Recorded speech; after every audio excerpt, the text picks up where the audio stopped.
God keep our land glorious and free. O Canada, we stand on guard for thee.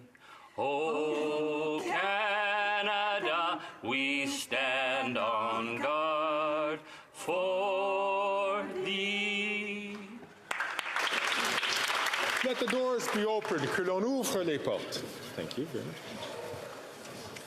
Déclaration de députés, statements by members. The Honourable Member from St. John Rothsay. Earlier this month, our community, the Atlantic region and Canada, lost an extraordinary business leader.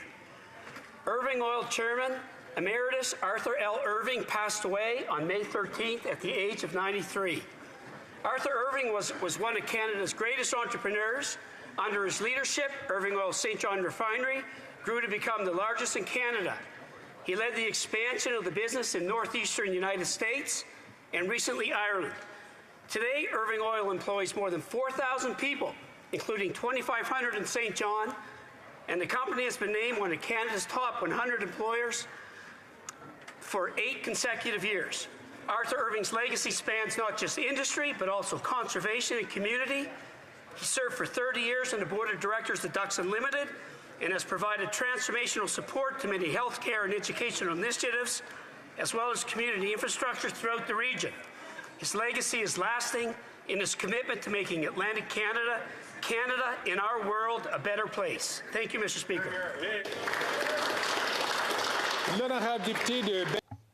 The Honourable Member for Bellechasse-les-Échemins-Lévis.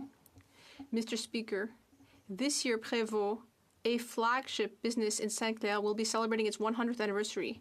It all started when Eugène Prévost received an order for wooden coachwork for the 100th anniversary celebrations. And over the years, his hard work and craftsmanship gained great reputation. And the federal government called upon his business in 1943, thanks to this high reputation, in order to fulfill a contract to build buses to move soldiers and war factory workers. Prévost now has more than 1,000 employees who are building buses for municipalities throughout the world, for celebrities, and for political parties during election campaigns. I'd like to congratulate Eugène Prévost on his vision. I'd like to thank all of the artisans who fill us with pride. St. Clair is now celebrating its 200th anniversary, and I'd like to congratulate the company and everyone who works for it, as well as the president of the group, François Tremblay. Thank you. The Honourable Member from Ottawa Centre. Well, thank you, Speaker. Just like you, I'm an avid runner, Speaker, so it brings me great joy today to celebrate the 50th anniversary of the Ottawa Race Weekend. Just past weekend, thousands of people participated in the 50th season of the Ottawa Race Weekend, running through this magnificent, beautiful capital city of R on both sides of the Ottawa and Gatineau, on both sides of the Ottawa River. Speaker, this is just not a run, but it's a weekend-long festival of fitness, really encouraging Canadians to be active. People of all abilities are able to participate, even young kids running 1 or 2 kilometer races, not to mention thousands of people running the marathon. It also raises money for important charities. Just last year, over $1 million were raised. I want to thank the staff, all the volunteers for making Ottawa Race Weekend such a success over the last 50 years. Thank you, Speaker. The Honourable Member for Jonquière. Mr. Speaker, today I'd like to tell you about an exceptional 9-year-old. Mademoiselle Gisèle Fortin. For 3 years, she's been spending every Monday night mastering karate. For Gisèle, this is particularly a challenge because she has cerebral palsy that affects her legs, but with the help and support of her parents and her karate instructor, Jean-François Laforge, Gisèle has been overcoming these obstacles. In April, Gisèle participated in the Quebec Open, a major karate competition, and she received the silver medal in the physical challenge category. Despite moments of doubt, Gisèle has embodied perseverance, discipline, and determination. she reminds all of us, as Xavier Dolan said, that everything is possible for those who know how to dream, work hard, and never give up. Congratulations, Giselle. L'honorable député de Sherbrooke. Merci, Monsieur le Président. The honourable member for Sherbrooke. Thank you, Mr. Speaker. The Canada Economic Development Agency for the Regions of Quebec is investing in our Quebec businesses. Let's see some examples. In Lévis-Lobinière, $101 million for JL Leclerc et Fils for it to improve its productivity and green transition. In Bellechasse-Lévis, $1 million for Plate 2000 so that it can grow while reducing its ecological impact. In Mégantic-l'Érable, $2 million to help Fruits d'Or to increase cranberry and blueberry production in Quebec, and $1.5 million to Diffusion Saguenay and Chicoutimi-Le-Fjord for a new immersive show. Unlike the Conservatives, we are supporting businesses in our regions. The Conservatives want to bring back austerity. Quebec Conservatives should honestly tell their businesses that they want to cut their financial support. We will create new jobs and grow the Quebec economy. The honourable member from Calgary-Nose Hill. Many people talk about toxic masculinity, but fewer celebrate the type of masculinity that lifts our nation up. We should recognize men who day in and day out, without selfish motivation, go to work to be independent and contribute financially to their families. Men who do the emotional labor of lovingly disciplining their kids, spending time with them, and loving them enough to give them a stable home, no matter what that looks like. Men who are humble in their power, who overcome their weaknesses, and who sacrifice their own desires to support others. Men who defend others from harm. Men who respect women. Men who teach their sons the importance of personal responsibility and earned respect. As we prepare to celebrate Father's Day, to my husband Jeff, thank you for gifting our children with the greatest gift they could have got, one hell of a dad and role model. And to the rest of the men who are out there who fit this bill, or who are trying hard to get there as they walk through the trials of life, we see you, we give gratitude to you, and happy Father's Day. The honourable member from Charlottetown. Mr. Speaker, May is Lupus Awareness Month, and I'm honoured to raise awareness for the 1 in every 1,000 Canadians living with this chronic autoimmune disease. Lupus, sometimes called the disease of 1,000 faces, is characterized by its diverse symptoms which make diagnosing it a complex and lengthy process. Lupus patients struggle with physical and psychological impediments impacting daily activities, employment, and social relationships. Unforeseen costs such as home modifications and medical transport exacerbate financial stress. Access to health care is hindered by long waiting periods for specialists and medication costs. The disease's unpredictability further complicates matters. Often, disability policies don't recognize lupus, leaving patients vulnerable and unsupported.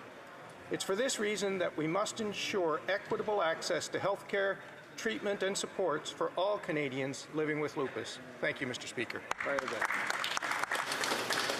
L'honorable député de Notre-Dame-de-Grâce-Westmount. Merci, Monsieur le Président. Millions of children worldwide suffer concussions every year while playing sports, increasing the likelihood of developing mental health problems and chronic traumatic encephalopathy. CTE is a debilitating disease that can cause sleep disorders, mental health issues, and even dementia later in life. Concussion Legacy Foundation Canada's campaign, Stop Hitting Kids in the Head, aims to raise awareness and to reform youth sports to limit the number of head impacts suffered by children before the age of 14. Ils sont à Ottawa aujourd'hui pour sensibiliser la population à ces enjeux. Nous devons protéger l'avenir de nos enfants, non seulement. We must ensure to keep them in good health and to make our future athletes as good as possible. Champion Tim Fleiser for your leadership on this very important issue. Merci. The honourable member from Hastings, Lennox and Addington. Experts from almost every single industry and sector across this country have now had the time to read through this Liberal NDP budget spending spree, and they are nearly unified in their condemnation, especially over housing. This past Monday at Human Resources Committee, Conservatives directly asked industry experts how likely is the government to hit its housing targets. Her response was not a chance. Wow. This Prime Minister's refusal to address the housing crisis has real-world consequences. One mother was recently quoted in the media suggesting we're having to choose between paying a bill or getting food, and that can be really hard. It makes things really difficult, and I just don't see any end in sight. Mr. Speaker, there is something this Prime Minister can do. He can allow his caucus a free vote on our common-sense conservative housing plan that builds homes, not bureaucracy. After 9 years, the only question left is whether this Liberal NDP government prioritizes practical public policy over partisan politics. The honourable member from Markham Unionville. Mr. Speaker, it is with immense pride that I rise today to congratulate Markham's own Michelle Lee on qualifying for the 2024 Olympic Games. Michelle Lee is the most successful Canadian female badminton player ever, and her achievements have brought tremendous honor and pride to our community. Her journey from our local community center to the world stage has been nothing short of inspirational, being the first Canadian to win individual gold medal in women's single. As we celebrate Asian Heritage Month, it is particularly fitting to recognize Michelle Lee, whose heritage and success bring immense pride to Markham and to Canada. Her story is a powerful reminder of the diverse contribution that Canadians of Asian descent make to our nation. Congratulations, Michelle, and best of luck in Paris. We're all cheering for you. Make Canada proud. Yeah. The honourable member from Coast of Bays, Central Notre Dame. Thank you, Mr. Speaker. More Atlantic Canadians are hungry and homeless after 9 years of this NDP Liberal Prime Minister than ever before. Folks back home are spending way too much of their family income just to put food on the table. According to the Salvation Army Insights report, an astounding 87% of Atlantic Canadians are facing food insecurity. That's up by 13% in just 7 months.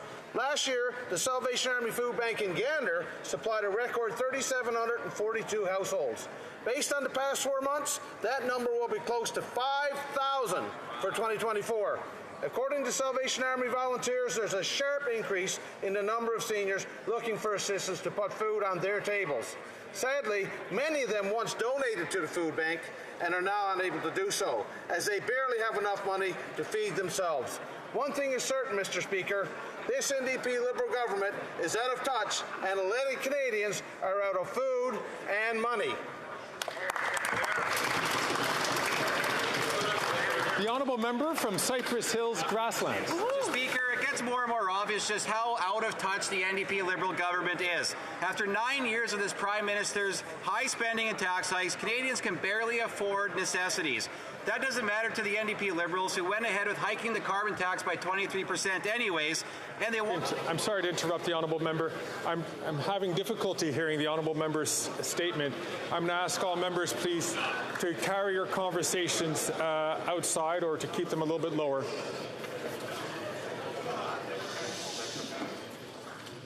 The honourable member from Cypress Hills Grasslands from the top, please.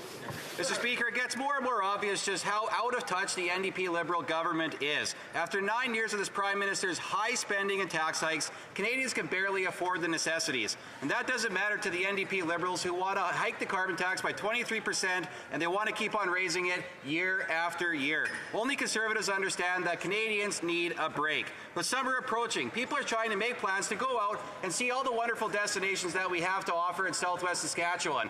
Places like the Jean-Louis Laguerre Regional Park in Willowbunch, or the Great Sandhills in Leader, or maybe Harvest Eatery in Shaunavon. That's why this summer we're calling for the removal of the carbon tax, the federal fuel tax, and the GST on gasoline and diesel until Labor Day. An average of 35 cents a litre taken off of gas prices would save Saskatchewan families up to $850 this summer. But even if the NDP Liberals refuse to support this common sense initiative, Canadians can be ensured that after they vote in the carbon tax election, Conservatives will remove the carbon tax for good. Yeah!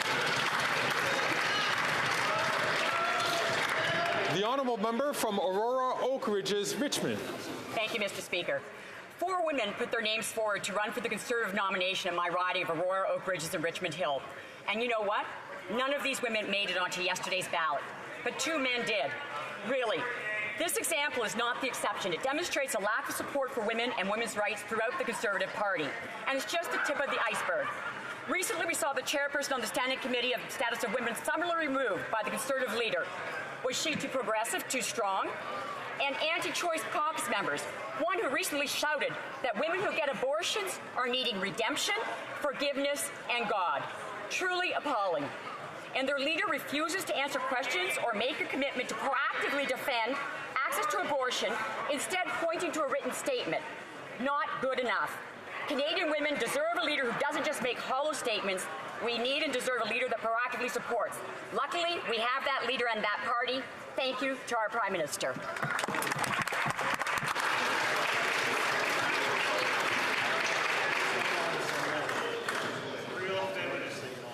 The honourable member from Nanaimo, Ladysmith. Mr. Speaker, society as a whole benefits when women and gender-diverse people reach parity in roles such as elected officials, policymaking, and in international relations. We know that as policymakers, women prioritize issues that benefit society, including healthcare and education. When women take on roles as political leaders, they shape politics and bring forward often ignored issues like ending gender-based violence and expanding reproductive health. When women hold political power, governments are less likely to go to war and more likely to uphold human rights. Mr. Speaker, it is time for positive change. Women account for only 30% of those elected to Parliament. Today, I call on all members of this House to challenge existing colonial and patriarchal systems and to lift up women and gender-diverse individuals taking on vital roles in politics. When Parliament is representative of our communities, everyone benefits.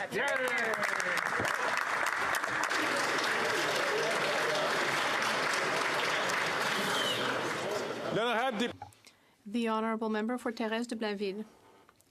Mr. Speaker, Sainte-Thérèse will be celebrating its 175th anniversary this year. It is a town of arts and culture. It was founded in 1849 and has always cared deeply about these fields.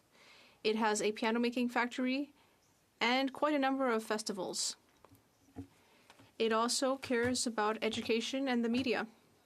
For example, the newspaper Voix des Midi was founded there in 1937, and in 1967, the Sainte-Thérèse Seminary was converted into Lionel Groulx College. Sainte-Thérèse is also proudly represented by many community organizations and local small businesses, which are part of the warp and weft of this community. I would like to congratulate all those who have contributed to Sainte-Thérèse. It is a unique and exceptional place. Happy 175th birthday. The honourable member from Regina Capel. The race to replace the Prime Minister is on, and global jet setter Mark Carbon Tax Carney is leading the field. While hardworking families struggle with the cost of living, Carney's been busy cozying up to Liberal Party elites in luxury rooms far away from the everyday struggles of hardworking Canadians. So the Finance Committee has called Carney to testify so he can come clean with Canadians. The ball is now in his court. Will he have the courage to testify, or will he keep campaigning behind closed doors? Canadians have a right to know, how much will he increase the Prime Minister's carbon tax, or why he couldn't name 1 cent of inflationary Liberal spending he would cut. Canadians need to know why Carney works for an investment firm that has $20 billion invested in the PRC. Is it because he can make bigger profits thanks to Beijing's lack of environmental and labor standards? Carbon Tax Carney attacks Canada's oil and gas sector when he needs to earn a vote, but his company invests billions in oil and gas projects in other countries when he needs to earn a buck. All this to say, if the next Liberal leader wants to campaign for the job, the least he can do is come clean with Canadians and show up and testify. The honourable member from Sault Ste. Marie. Speaker, it's Steel Day on the Hill, and I'd like to welcome all those who have come to Ottawa today to support this very important industry. I was born and raised in this steel town, and that's why I'm so proud that this government has consistently stood with steel workers in the steel industry. When I was first elected, the Algoma Steel was in bankruptcy protection. Tenaris Tubes had a handful of people working there, and the blame was squarely laid at the former government's feet. for inaction on cheap dump steel. We turned things around. We introduced a new trade regime that has strengthened our steel industry from 2016 on. In 2024, in this year's budget, we've also announced the Border Services new Market Watch Unit to monitor unfair trade practices, increasing trade transparency, and helping the Canadian steel industry remain one of the best. In 2018, when Donald Trump put 232 tariffs on, we stood strong. We will always have the steel industry's workers' backs. Thank you very much. Oral questions. Questions orales. L'honorable. The Honourable Leader of the Opposition.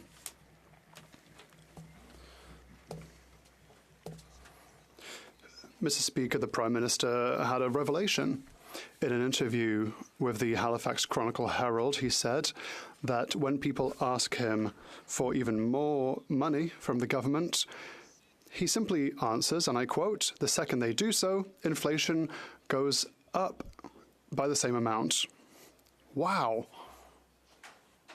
Why had I not thought of that in the past? Spending too much money causes inflation. Incredible.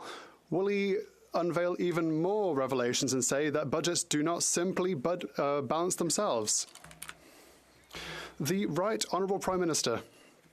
Mr. Speaker, the problem with the Leader of the Opposition is that he didn't listen to the rest of the sentence in the interview. That explains that we decided to invest in services, invest in support for Canadians, service that will help, like dental care.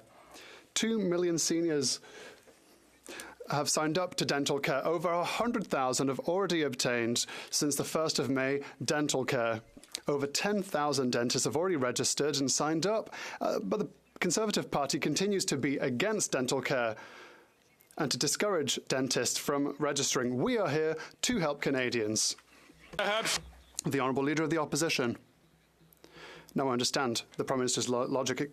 It causes inflation if the government spends money by directly sending checks to Canadians. But if they send it to fund red tape, it doesn't cause bureaucracy, apparently, Mr. Speaker, unless it comes with shattered promises and unrendered services, Mr. Speaker.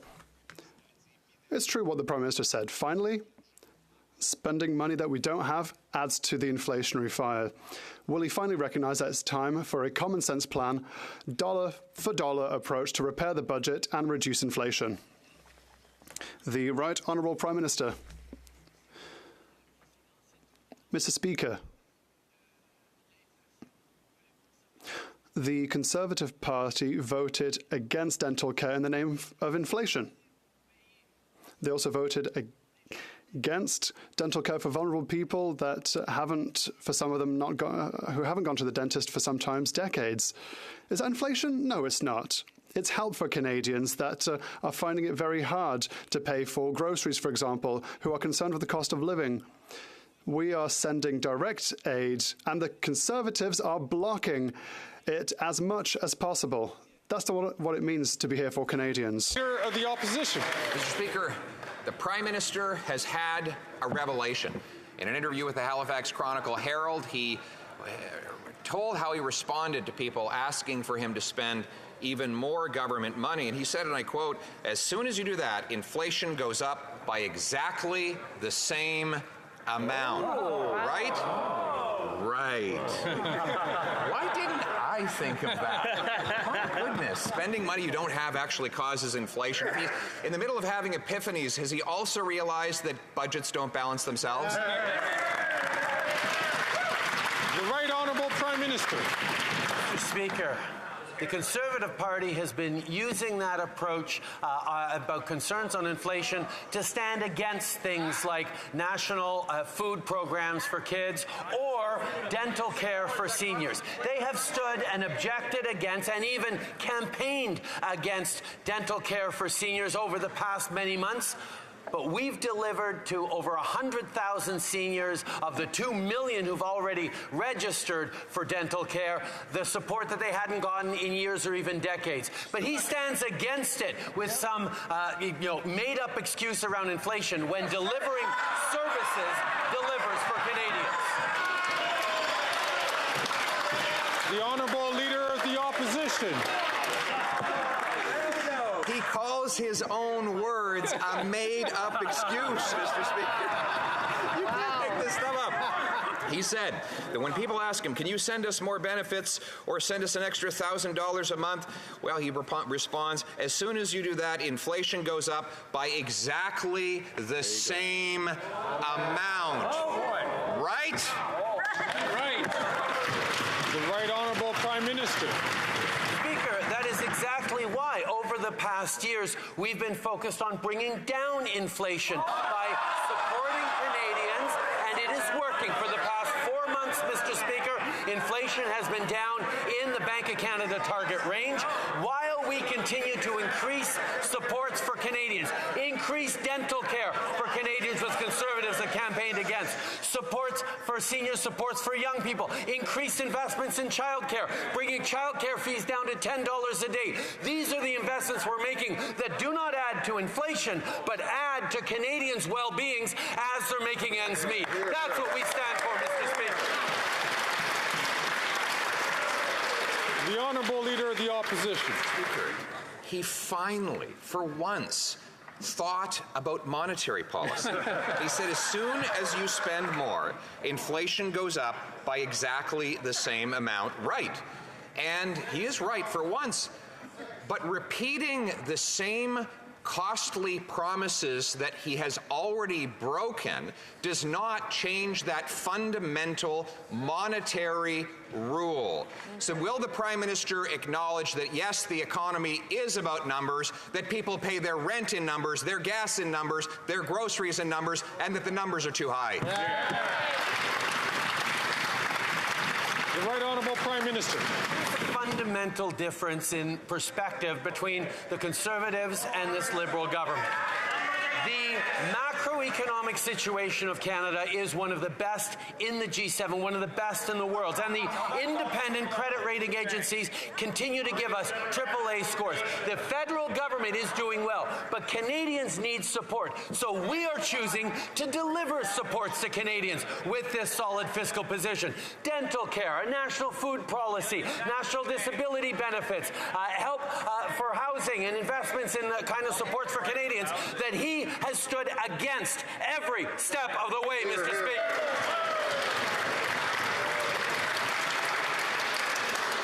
Speaker. The Honourable Member for Belleuil-Chambly. Mr. Speaker,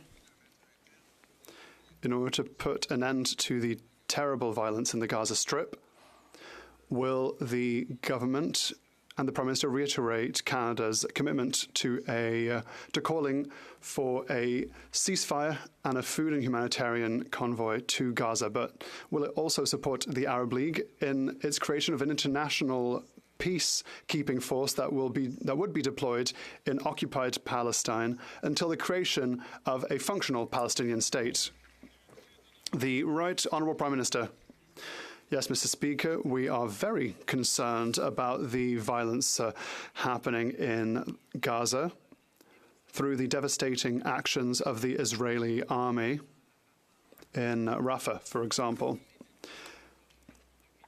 As we have done since December, we continue to call for a ceasefire. We're asking that there be a significant increase in humanitarian assistance to the people of Gaza, and we're working with our partners and allies and friends in the region to establish a process through towards a two-state solution with a safe and recognized Palestinian state. Yes, we're working in that direction, Mr. Speaker. The Honourable Member for Belleuil-Chambly. Mr. Speaker, the Prime Minister doesn't have to say yes or that he agrees. I would like to ask him a question nonetheless. Does he recognize that short-term peace or sustainable peace in Gaza will require the intervention of an international peacekeeping force, so that there is a wall between the terrorists of Hamas and the Israeli government? The Right Honourable Prime Minister.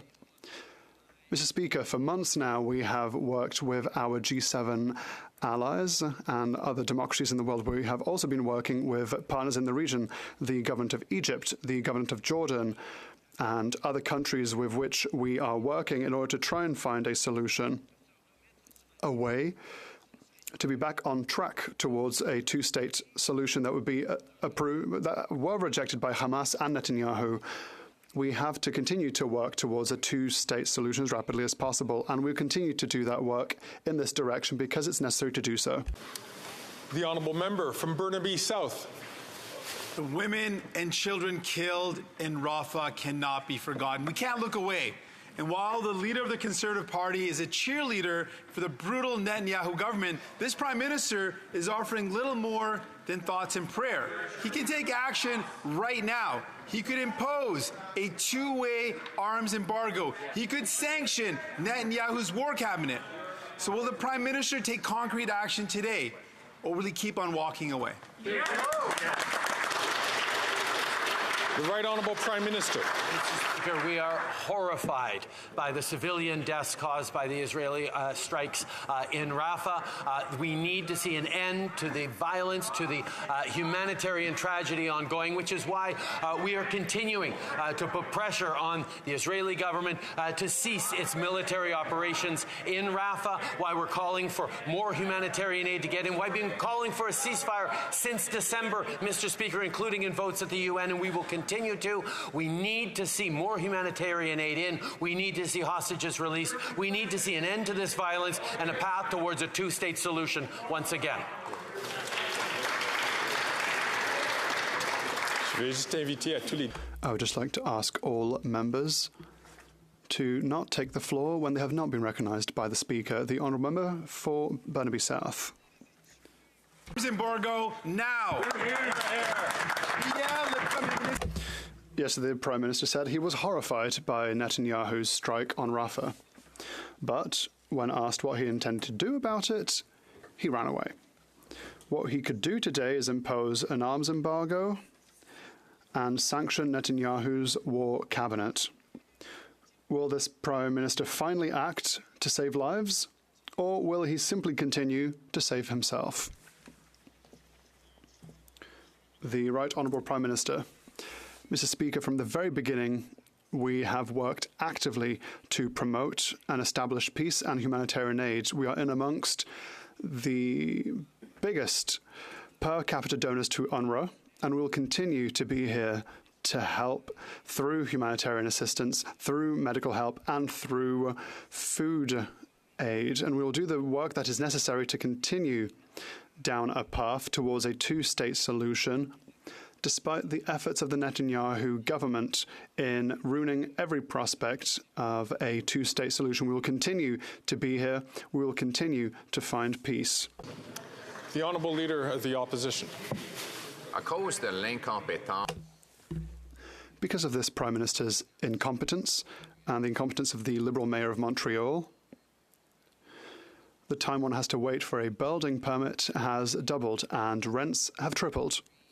In Ville-Marie, the Mayor of Montreal's municipal riding, it takes 540 days to get a building permit. What is the Prime Minister doing? He simply gives her $95 million more to build bureaucracy and red tape. Why not impose financial penalties on municipal politicians who are hindering the construction of housing? The Right Honourable Prime Minister. Mr. Speaker, instead of targeting elected officials, as the Leader of the Opposition is doing, we are choosing to invest to reduce bureaucracy and red tape, to accelerate processes. And that is exactly what we are doing through our 179 agreements to accelerate housing that we've signed with municipalities from coast to coast to coast. This to deliver more housing more quickly. These are agreements that the Leader of the Opposition wants to simply cancel, and that will not help building faster housing, and that's not what we saw when he was Minister for Housing. The Honourable Leader of the Opposition. Housing cost half of what it does now. The Prime Minister not only doubled the cost of housing, he also disperses amounts to build more red tape that blocks construction. I have a common sense plan in Bill C-356, that will be voted upon this afternoon that will cut taxes on construction, that will sell federal land and buildings to build housing, and that will also give significant bonuses to municipalities who streamline housing more rapidly. Will they vote for more housing? The Right Honourable Prime Minister. Mr. Speaker, we have a concrete approach. We work hand in hand with municipalities and provinces. We invest in building more housing in the most comprehensive and ambitious way. Contrary to this member, when he was Minister for Housing under the Harper government, he built 6 affordable housing units for Canadians, and that's not the kind of approach that will help. The plan that he's proposed is very, very weak, according to experts that have analysed it. We have a concrete plan, and he refuses to invest to help Canadians. The Honourable Leader of the Opposition. When I was a minister, we built close to 200,000 housing and apartment units. The average rent was $973, half of what it is today. He works in partnership with municipal officials to double the cost of building a house. My common sense approach will increase housing, will give a bonus to municipalities that go beyond an increase of 15% in building houses. If not, they'll be penalised. Why should we not pay for results? Are they going to pay for more bureaucracy or for more results? The Right Honourable Prime Minister. Mr. Speaker, we are undertaking efforts to put an end to the housing crisis through an achievable and ambitious plan. Now let us talk about experts. They said that his bill was a very flaccid approach to housing with many loopholes. That's why the opposition leader did not want to have a debate on his non-plan. He doesn't want to debate it because he lost 800,000 apartment units when he was Minister for Housing, and he only built 6 affordable housing units. I would like to ask all members to please not take the floor when I have not been recognised by the Speaker. The Honourable Leader of the Opposition. When I was Housing Minister, we built almost 200,000 houses and apartments, with the average rent being $973 for a one-bedroom apartment. But this Prime Minister is not worth the cost of housing, which has doubled 9 years after he and the NDP took power. What is he doing about it? He's giving $500 million to the Mayor of Toronto, who has just jacked up home building taxes by 20%. Why does he reward local government gatekeepers that block the homes that Canadians need? The Right Honourable Prime Minister.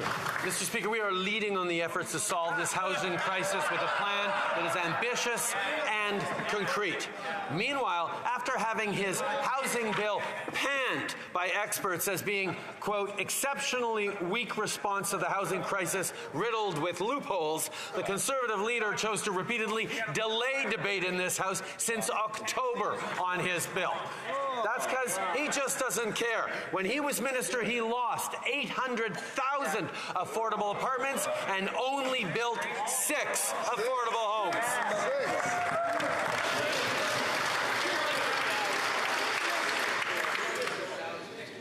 The Honourable Leader of the Opposition. Actually, the number is closer to 200,000, but the Prime Minister's never been very good with numbers, right? So the Prime Minister cites the government-funded bureaucrats and liberal academics to bolster his approach, which has doubled housing costs in just 9 years, partly because he gives money to municipalities and politicians like Winnipeg, where they just blocked 2,000 homes right next to a government-funded transit station built for those homes. Why won't he accept my common sense plan to give bonuses to those municipalities that permit more building and penalties to those that stand in the way? The Right Honourable Prime Minister. Mr. Speaker, we criticized, rightly, the Leader of the Opposition, who, when he was Housing Minister, only built 6 affordable homes for Canadians across the country. But it is understandable, Mr. Speaker, because he was part of a government that took the federal government out of the building of affordable housing. They chose that the federal government had nothing to do with housing across the country. That's why for 10 years of non-involvement of the federal government, that leaves echoes. We've stepped up and invested in communities, invested in partnerships. We're getting the homes built. We're delivering for Canadians. The Honourable Leader of the Opposition. Sure. Housing costs have doubled since he became Prime Minister. They were half when I was Housing Minister. Housing costs have gone up 40% faster than wages, a bigger gap than in any other G7 country. Why? Because he's building bureaucracy and not homes. Why won't he accept my common sense plan to require municipalities permit 15% more building, sell off 6,000 federal buildings to build homes, and cut taxes so builders can build? The Right Honourable Prime Minister. Mr. Speaker, just like when he was Housing Minister, his solution is to do less to help Canadians, to invest less in supporting municipalities as they build housing, to get out of the way and leave Canadians to fend for themselves. That is his political philosophy. It is a political philosophy. It's just not the one that supports Canadians. It's not the one that is delivering for Canadians as we step up with the most ambitious and achievable housing plan this country has ever seen. We will continue to be there to invest in housing accelerators. We will be there to continue to take the GST off of purpose-built apartments. We will be there for Canadians.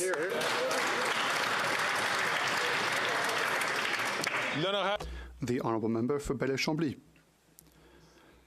In mid-March, the NDP had a motion adopted in support of Palestine. It was a rather balanced one, and the Liberals decided not to recognise the Palestinian state through it. Today, while supporting a two-state solution, like the Prime Minister has just said, is he ready to add his country's voice to other countries that officially recognise a Palestinian state? The Right Honourable Prime Minister. Mr. Speaker, it is very urgent to establish a credible path towards long-term peace, and so we are against the Netanyahu government's efforts to reject a two-state solution.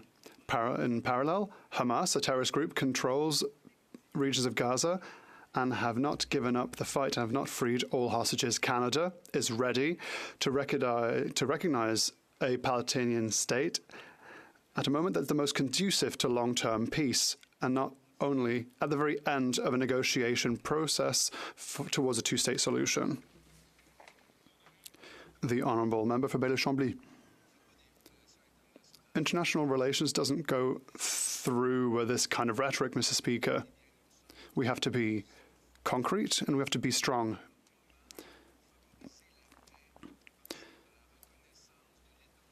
Is the best time to recognise the Palestinian state not now? The Right Honourable Prime Minister. Mr. Speaker,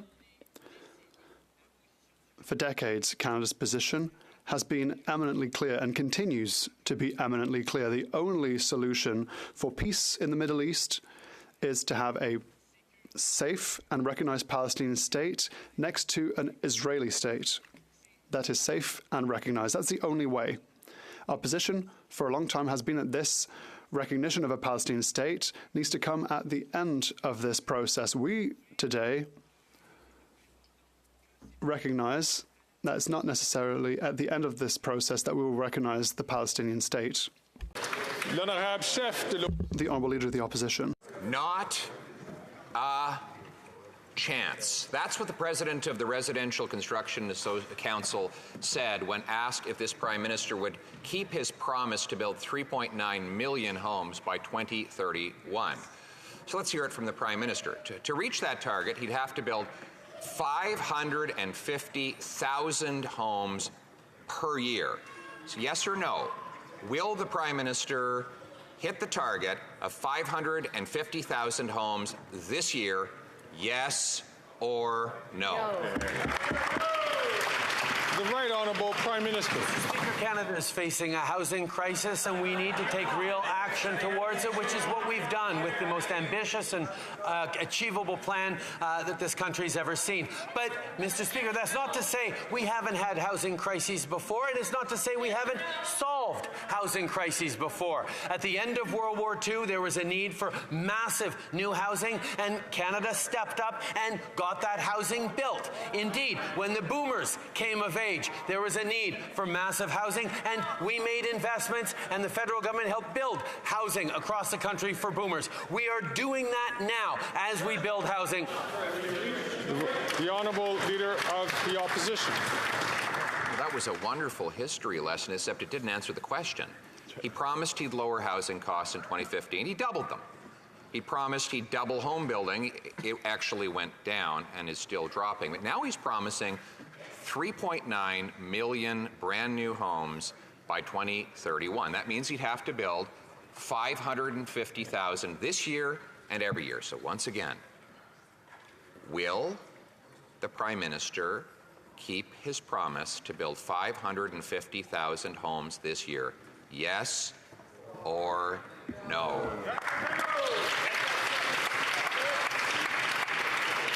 The Right Honourable Prime Minister. Mr. Speaker, the Leader Opposite speaks of 2015. Well, we took office with a commitment to get this government back, the federal government back in the business of building housing. We launched a national housing strategy in 2017 that put 2.5 million Canadians into new or refurbished homes, and we've continued to invest ever since. We're building homes on public lands. We're converting underused federal offices into homes. We're taxing vacant lands to incentivize construction. We're building apartments, bringing rents down with top-ups to the apartment construction loan program. We're scaling up modular housing. We're launching Canada Builds to lead a Team Canada effort to build more homes and more, Mr. Speaker. L'honorable chef de l'opposition. The question was not how quickly he could read off talking points written for him by his staff. The question was whether he's going to break yet another housing promise. Remember, he promised he'd lower housing costs. He doubled them. He promised he'd double the number of homes built. They went down. Now he's promising 3.9 million new homes by 2031. That means 550,000 new homes this and every year. Will he keep that promise? Yes or no? The Right Honourable Prime Minister. Speaker, the Leader of the Opposition's criticism is there's too many measures in our housing plan. Housing should be solved by a simple one-size-fits-all solution, according to the Leader of the Opposition. That's perhaps how he managed to build only 6 affordable homes when he was Minister of Housing. Because yes, we have a broad range of initiatives that are delivering on housing, like topping up the Housing Accelerator Fund with $400 million, a new $6 billion Canada Housing Infrastructure Fund to help communities build. We're leveraging transit funding to build more homes. We're launching a housing design catalog. We're incentivizing more skilled trade workers.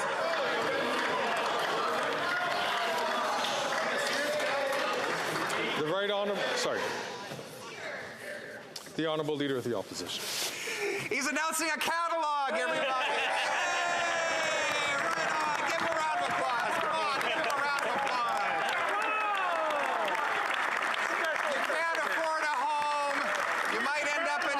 Your rent is doubled, but hey, you've got a brand new catalog. Mr. Speaker, the question was, will he build 550,000 new homes, yes or no? The Right Honourable Prime Minister. He mentioned the history lesson. Well, if he was housing minister, he should have known that the way we solved the housing crisis after World War II was by putting forward a catalog of homes that builders could access to build extremely rapidly right across the country. So yes, that's one of the measures we're bringing back. And his mockery of concrete initiatives that are going to deliver for Canadians is exactly what's wrong with his approach. He'd rather mock and insult than actually roll up his sleeves and get solutions built for Canadians.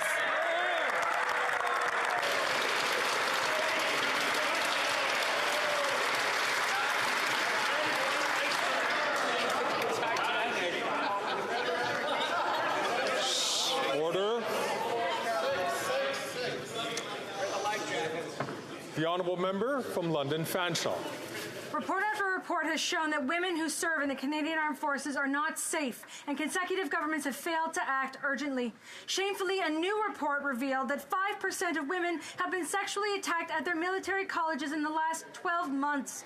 Justice Arbour was clear. Now is the time to end the toxic culture that exists within these colleges. Women deserve a safe place to train and to learn.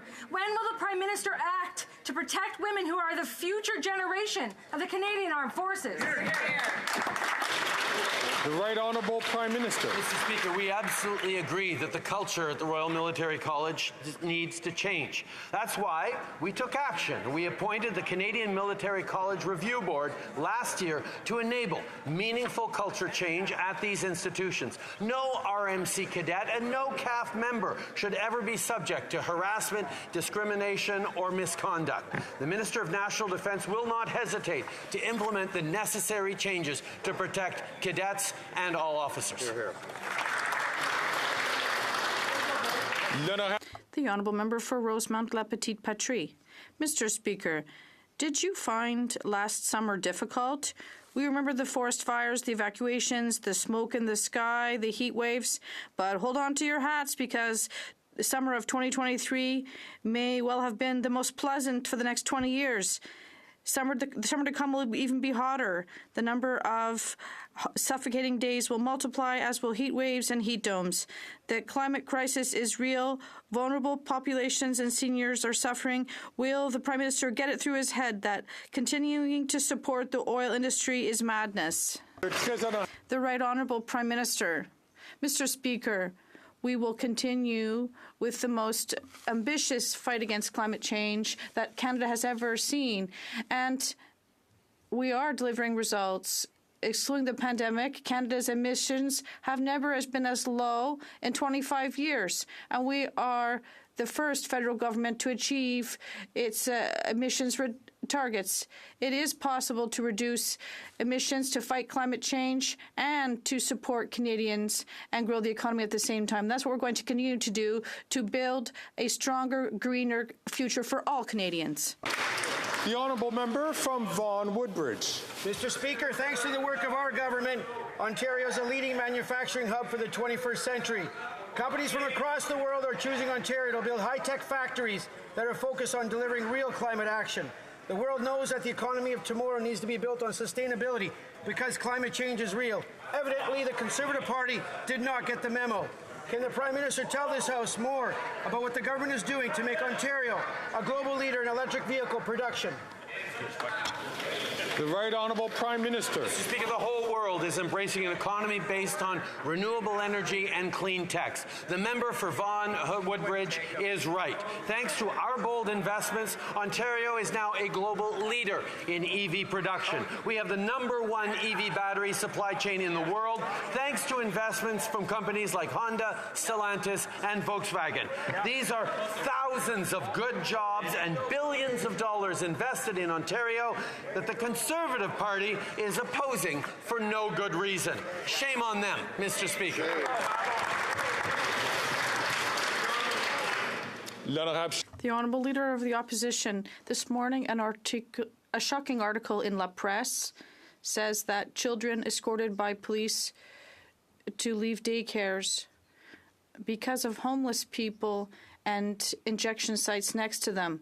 I'm quoting the director of the daycare. It's not normal to have to walk through with policemen around a daycare. Why, with the support of the Bloc, is this Prime Minister putting our children in danger by allowing violent repeat offenders take drugs on our streets? The Right Honourable Prime Minister.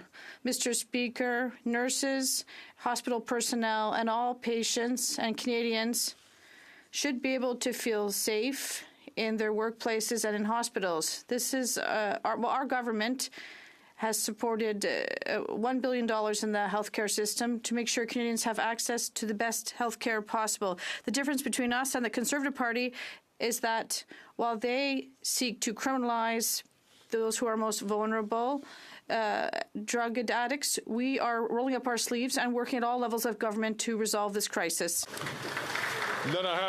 The Honourable Leader of the Opposition, Mr. Speaker, he didn't hear the question. It was in terms of daycares.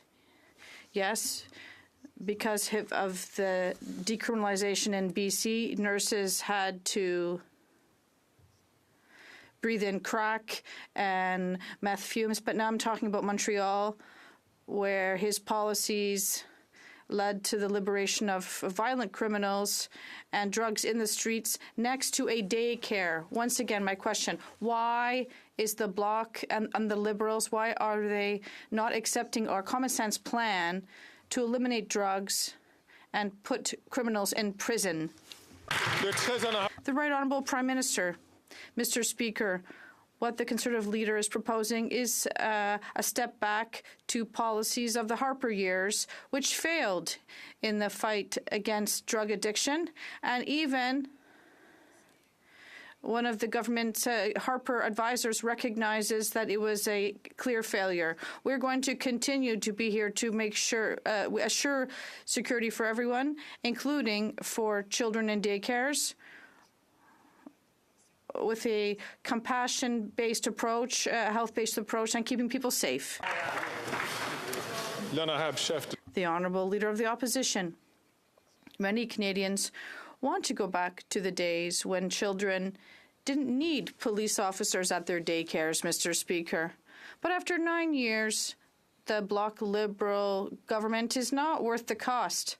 The Bloc voted for $500 billion in inflationary bureaucratic spending and centralizing spending.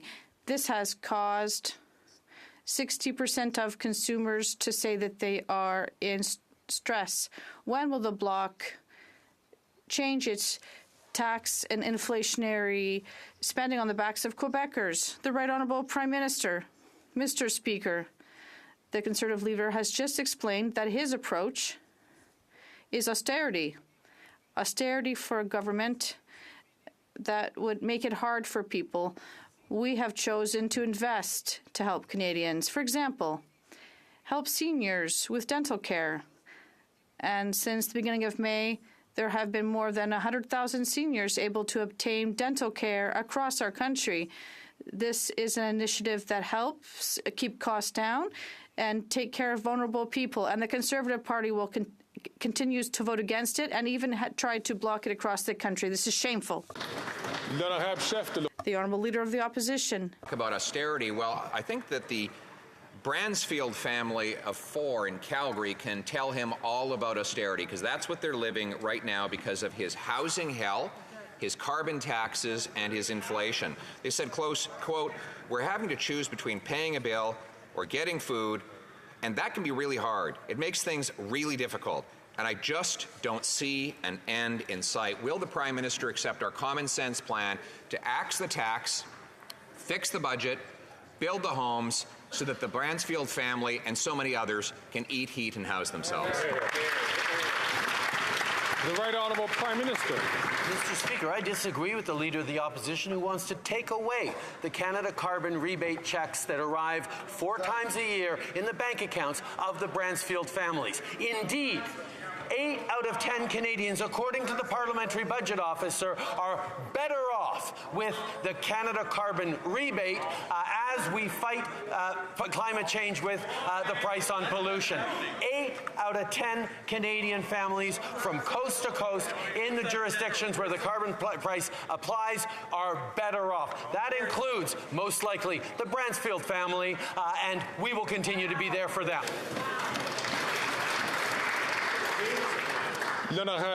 The Honourable Member for Belleuil-Chambly. Let's not be mistaken. I have the great respect for the state of Israel, but things have to stop. With this in mind, is the Prime Minister ready to support the ICG and the ICC to adhere to international law and help all peoples who could be subject to arrest on Canadian territory? And is he ready to apply the Canadian sanctions regime to Israelis who openly commit crimes against humanity in the Gaza Strip? The Right Honourable Prime Minister. Mr. Speaker, Canada supports the independent work of the ICJ and the ICC. We are here to support the process and to ensure that everyone follows international law, including the rulings of these courts. We are here to support processes multilaterally to make sure that international law is adhered to. We are a country of rule of law, and we will remain so. The Honourable Member for Belleuil-Chambly.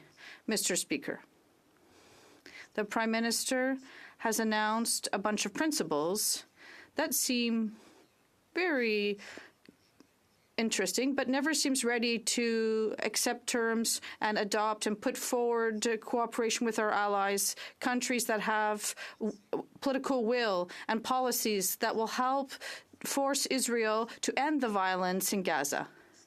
Can he stop just giving us empty words and take action? We've just sent 10 proposals to do this. The Right Honourable Prime Minister, Mr. Speaker, if we want to respect international law and the rule of law, we have to respect the work done by institutions that were created to support it and defend it.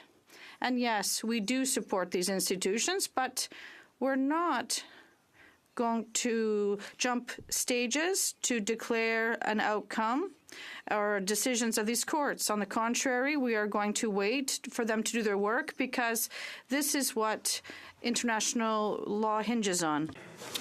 The Honourable Leader of the Opposition. After 9 years, the Bloc Liberals aren't worth the cost. The Bloc has not only voted for $500 billion in appropriations that are centralizing, bureaucratic, and inflationary, but they want to radically increase taxes on gas and diesel for Quebecers in the regions. Unlike the Conservatives who want to cut taxes, we are proposing to give a tax vacation for Quebecers on gas and diesel. Will the Prime Minister accept my common sense plan to reduce gas by 10 cents a litre for this summer? The Right Honourable Prime Minister. The Conservative leader has a problem. His messages don't reach Quebec. Quebecers don't want to hear his ideas taking a step back in the fight against climate change. It's something that Quebecers understand very well. So his solutions are attacking the Bloc or Quebec members or Quebecers themselves to try to take steps back in the fight against climate change. It will fail because the Conservative leader does not understand Quebecers and does not understand, in fact, most Canadians that know that climate change is real and we need to tackle it. The Honourable Leader of the Opposition, Mr. Speaker. When Conservatives were in power, the Bloc was almost eliminated because we reduced government and allowed Quebec to have autonomy. Quebecers were in charge of their destiny, but they have centralizing powers and policies, and that is why these two parties are cooperating together. Will he finally accept to unite the country with a federal government that is smaller so we can have Quebec and Quebecers that are stronger? The Right Honourable Prime Minister. Mr. Speaker, if he knew history, he'd know that the Bloc has existed because of the Conservative Party. But let's put this aside, Mr. Speaker, to underscore the reality that we'll always be here to defend Quebecers. We'll always be here to work.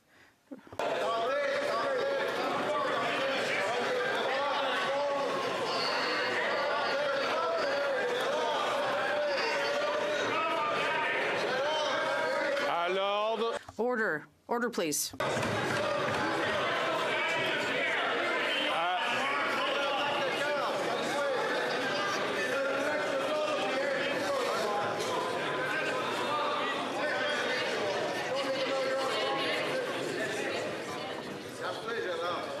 Hey, I would ask the member for Marc Aurel Fortin. Sorry. No, not that member. I would ask the member to continue their discussions behind the curtains, please. I will ask the Prime Minister to start again from the top. Mr. Speaker, we've just seen, finally, after months, the Conservative caucus in Quebec wake up and finally talk.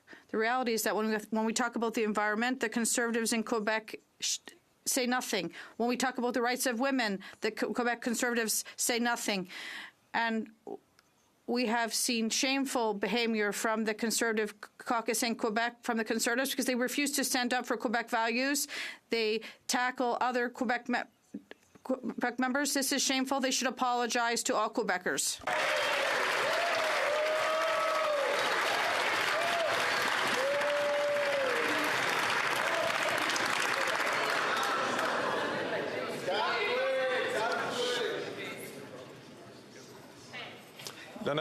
The Honourable Leader of the Opposition. Mr. Speaker, he has just gone off the rails. He's lost control. He is so angry. Why? Because he has just learned that Quebec Liberals are turning their backs on him. Why? Because he has there's a common sense Conservative team that will cut taxes, build homes, fix the budget, and stop crime. Why not accept this? There's still time to accept this common sense plan. Give people a tax break so Quebecers can have a tax-free vacation. The Right Honourable Prime Minister. True, Mr. Speaker, sometimes I do stand up as a Quebecer to defend the values of my nation, of my country. These values as a Quebecer and a proud Canadian. We want to defend the environment, tackle climate change, protect the rights of women. Yes, I will always be passionate when it's time to defend fundamental rights for Canadians. I'm here to do this. Unfortunately, the Conservative Party continues to propose Quebecers a step back, and in terms of climate change, they're denying it. They're taking a step back in terms of the rights of women.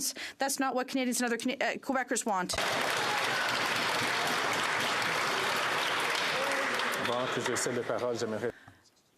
I'd like to apologize to the member of Marc Aurel Fortin. It wasn't the honourable member. Mr. Speaker, this government knows that climate change isn't just necessary for the future of the planet. It's also how Canada stays competitive. Last year, $2.4 trillion was invested in creating our net zero economy. Can the Prime Minister highlight some of the steps the government is taking to attract clean investment to Canada? The Right Honourable Prime Minister. Mr. Speaker, I'd like to thank the member for his question.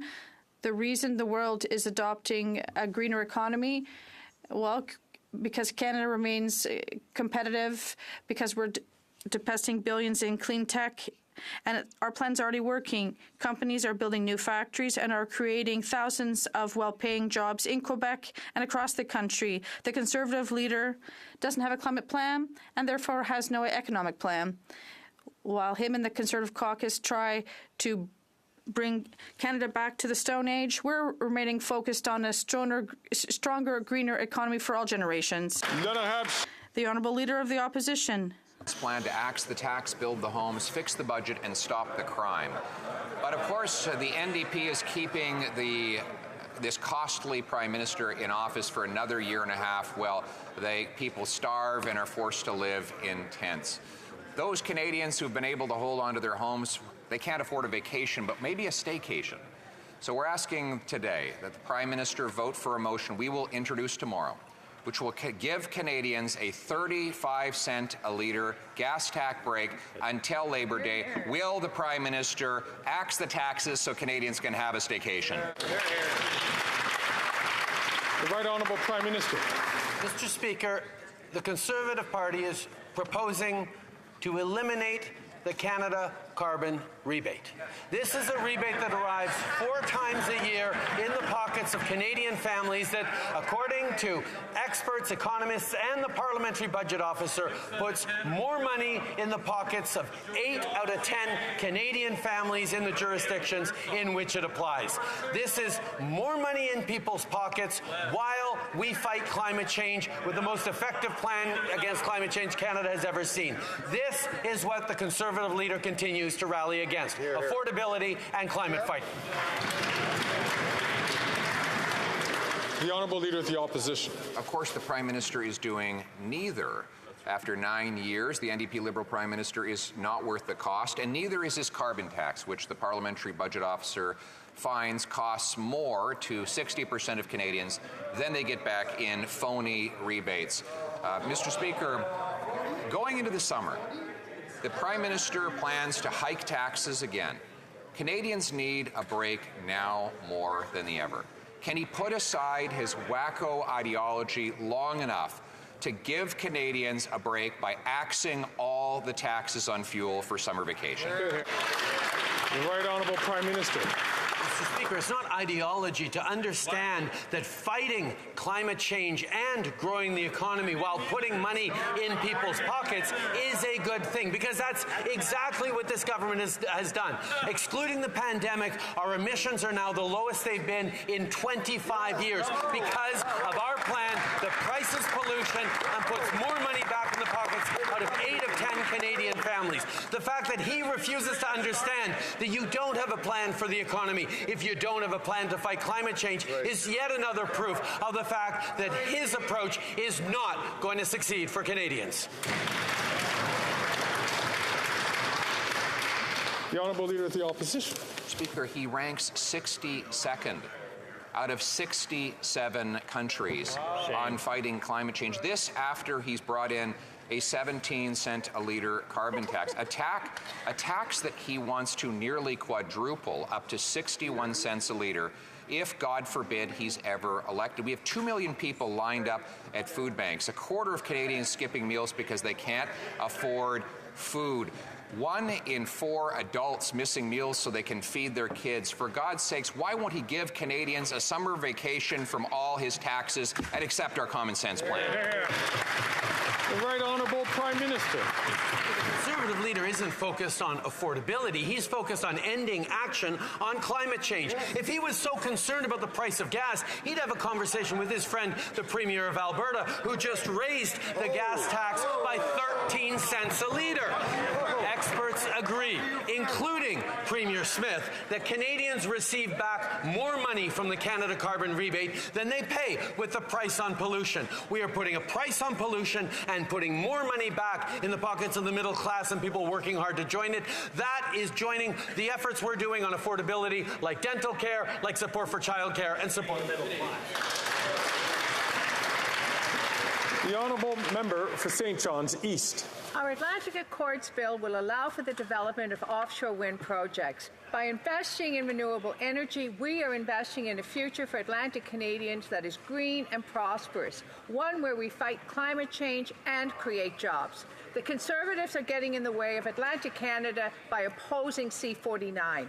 What is government doing to ensure that Atlantic Canada can contribute to the green economy?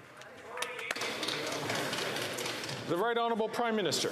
I thank the member for St. John's East for her advocacy on behalf of all Atlantic Canadians. We're equipping Atlantic Canadians with the tools they need to thrive in the economy of tomorrow. Offshore wind alone is expected to bring $1 trillion of investment by 2040. There's no common sense in opposing good-paying, cutting-edge Atlantic Canadian jobs. This is yet another example of the Conservatives blocking middle-class jobs because of their backwards ideology. While Conservative politicians pen angry op-eds against investing in the Atlantic, we'll ensure Atlantic Canadians are not left behind. The Honourable Member from Churchill-Kiwatanuk-Askey.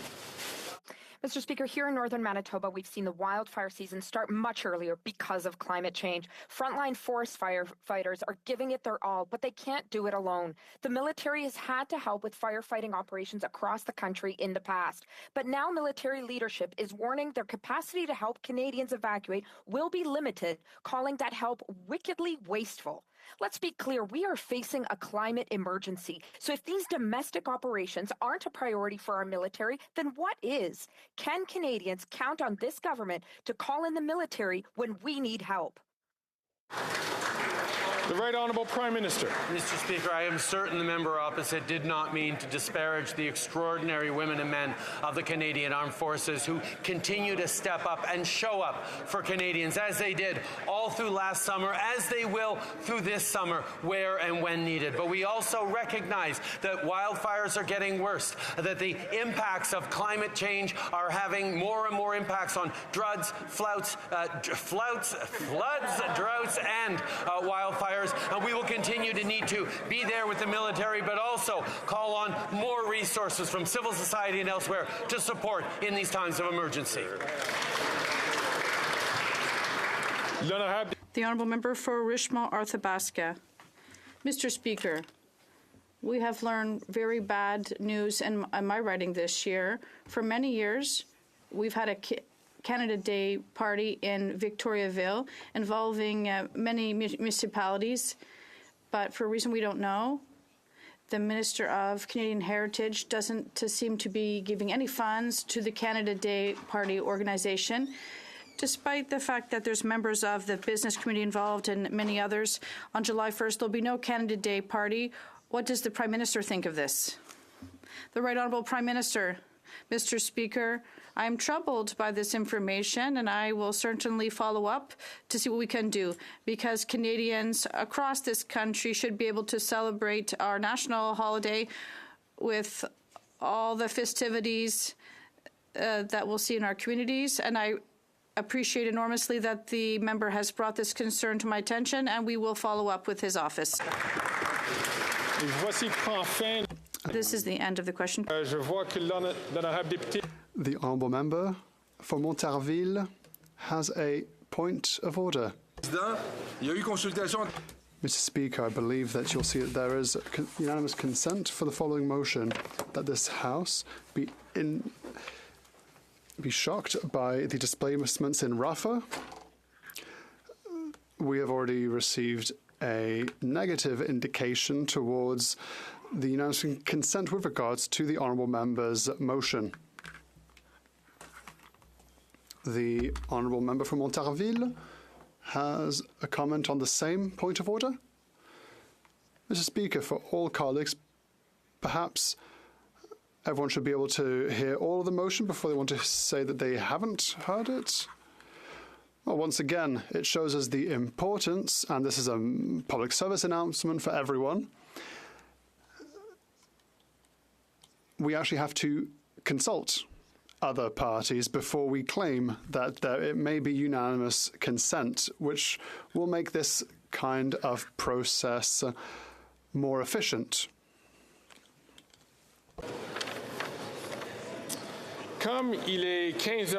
As it is 3:20 p.m., the House will now proceed to the taking of the deferred recorded division on the amendment of Mr. Bragdon to the motion at third reading stage of Bill C-49. Call in the members.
Merci.